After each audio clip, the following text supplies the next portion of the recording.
राजू नाम का एक साधारण इंसान था जो उत्तर प्रदेश के एक छोटे से कस्बे नरौरा में रहता था। उसका एक छोटा सा जनरल स्टोर था, शिव किराना स्टोर। सुबह 6 बजे उठकर सबसे पहले मंदिर जाता, फिर अपनी दुकान खोलता। उसकी दुकान में हर चीज मिलती, साबुन, तेल, नमक, चाय पत्ती, बिस्किट, दालें और बच्चों के टॉफी बिस्किट। राजू पढ़ाई में होशियार था, लेकिन हालात ने उसे कॉलेज छोड़ने पर मजबूर कर दिया। उसके पिता की मौत के बाद घर चलाने की जिम्मेदारी उस पर आ गई।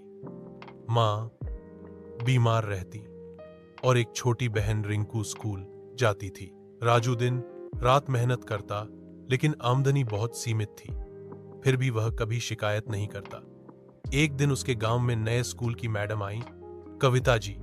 वो पढ़ी लिखी और समझदार थी। उन्होंने रिंकू को पढ़ाई में मदद करनी शुरू की और धीरे धीरे राजू और कविता की बातचीत बढ़ी। लोग बातें करने लगे, दुकानदार का सपना देख रहा है मास्टरनी को। राजू ने कभी सोचा नहीं था कि उसका प्यार उसकी औकात से टकरा जाएगा। कुछ समय बाद मां की तबीयत बिगड़ गई। इलाज के लिए पैसे नहीं थे, तो राजू ने अपनी दुकान गिरवी रख दी। मां बच नहीं सकी। उसी वक्त दुकान मालिक ने भी दुकान खाली करने को कह दिया, क्योंकि राजू कर्ज चुका नहीं पाया था।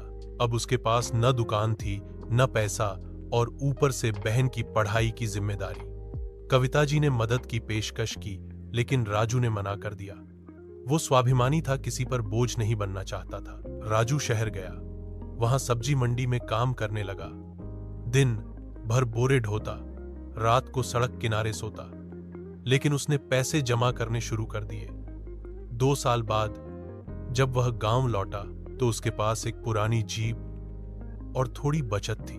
उसने गांव के पास एक छोटी मोबाइल किराना वैन शुरू की, राजू मोबाइल स्टोर। अब वह गांव गांव घूमकर लोगों को जरूरी सामान पहुंचाता था। लोगों को यह सुविधा बहुत पसंद आई। धीरे धीरे राजू ने अपना नाम कमा लिया। गांव में लोग अब उसे सम्मान से देखते थे। कविता अब भी गांव के स्कूल में थी। एक दिन गांव के सरपंच ने सबके सामने कहा, आज अगर किसी से हमारे गांव के युवा कुछ सीख सकते हैं तो वो है राजू। कविता के पिता, जो पहले इस रिश्ते के खिलाफ थे, अब खुद राजू से बेटी की शादी की बात करने आए। शादी के दिन गांव में ढोल नगाड़े बजे। रिंकू अब कॉलेज में टॉप कर रही थी और राजू अपनी मेहनत की जीत पर मुस्कुरा रहा था। राजू अब सिर्फ एक दुकानदार नहीं था, वो मेहनत, इज्जत और स्वाभिमान की मिसाल बन चुका था।